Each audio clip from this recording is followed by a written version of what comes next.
So yun, welcome back sa White Mesa. Ang tagal kong di nagluto kung napansin nyo yung mga vlog na nilalabas ko ng mga nakaraan. So, ang dami rin nagre-request sa akin sa comment section na bakit di na raw ako gumagawa ng mga cooking video. Kasi, sa totoo lang, napapagod na ako magluto dahil nga trabaho ko kay Gordon Ramsay. Alam nyo naman na professional na kusinero ulit tayo ngayon. So, minsan kasi, syempre sa trabaho, napapagod na rin akong magluto. Pag uwi ko, gusto ko na lang magpahinga. So, yun yung dahilan. Kaya, bihira ako makagawa ng mga cooking video. So, eto na.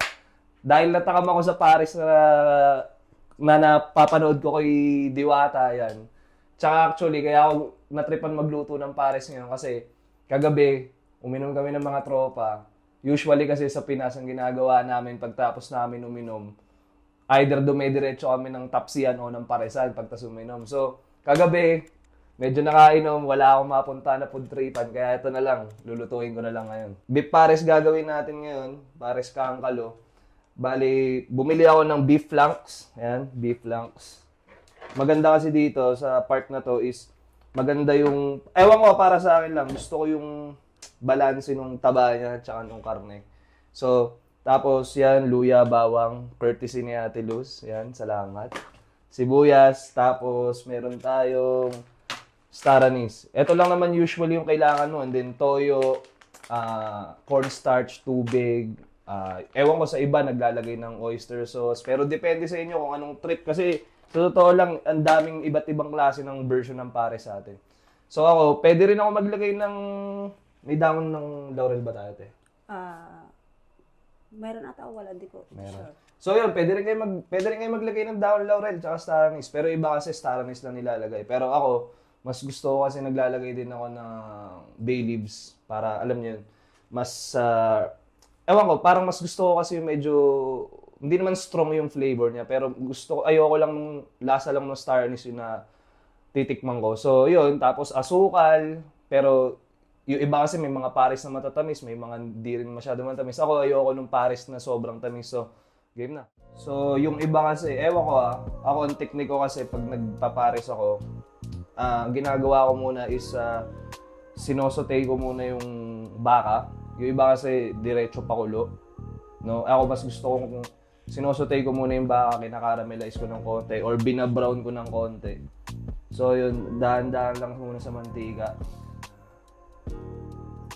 Enough yung mantika nyo guys, enough lang na masutay nyo yung baka. Kasi mamaya, lalo na depende sa cut na ginagamit nyo, mamaya magmamantika yung baka na yan. So, dahan-dahan lang muna sa lagay ng mantika. Unahin ko munang i-saute yung baka.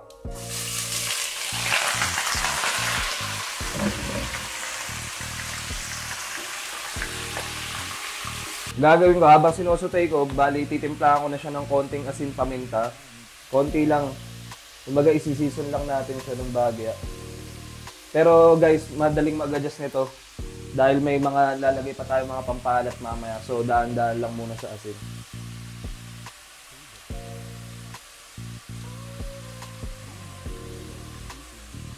Pagkas nyo lagyan, mekos-mekos nyo lang. So, hindi naman natin siya kailangang i-brown talaga ng todo. Importante lang is masutay natin siya ng bahagya. Tignan nyo. Makita nyo medyo nag-brown na siya, di ba? Pero wag natin antay na manikit siya sa ilalim. Ngayon, ilalagay ko na yung bawang, sibuyas, tsaka luya. Isama na natin sa gisa yan.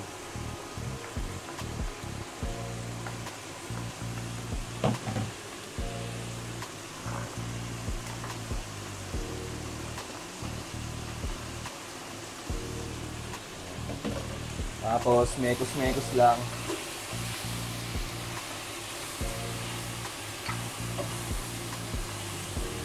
Tapos nun, sasabay na rin natin isote yung star anise sa bay leaf.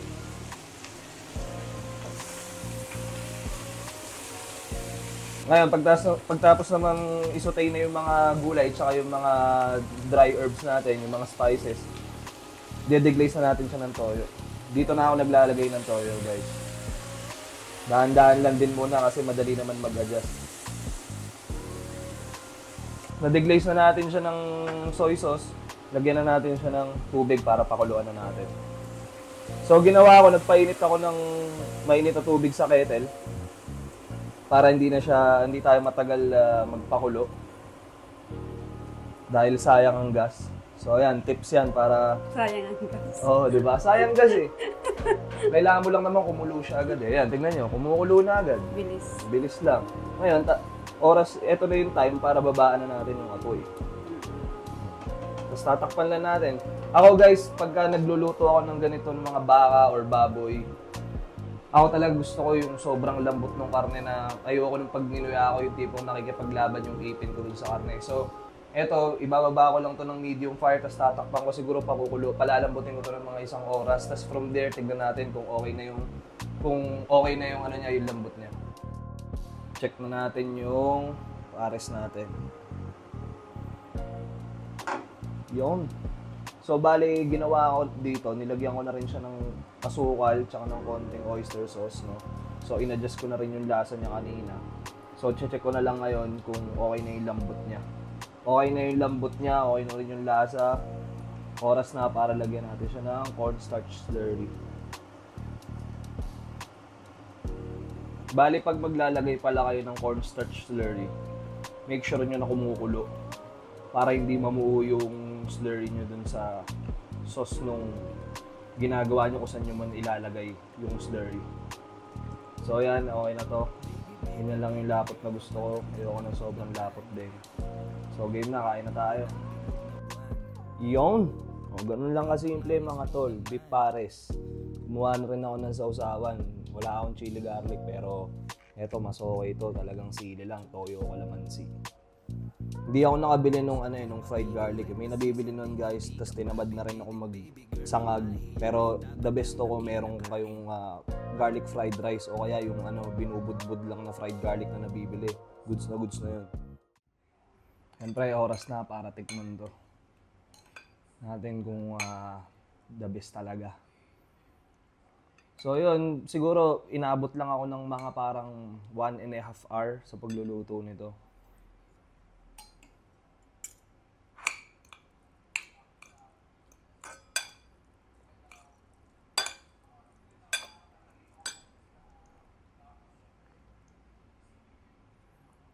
Dyan.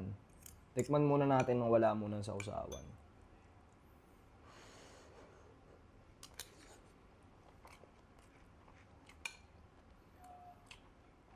Mismo.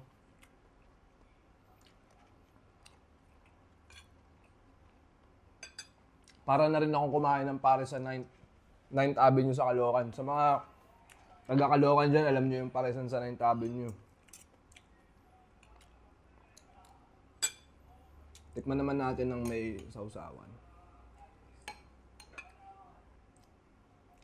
Ito masarap, may taba ko.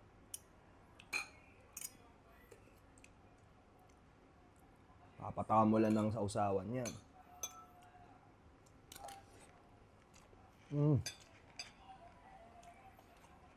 Yung talaga.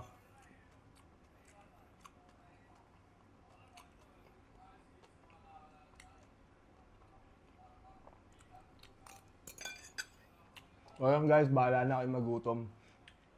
Try nyo na lang, simpleng-simple. Lalagay ko na lang din yung ingredients nito sa description box. Pati yung pag sinipag ako, pati yung procedure. Pero balikan nyo na lang tong video guys.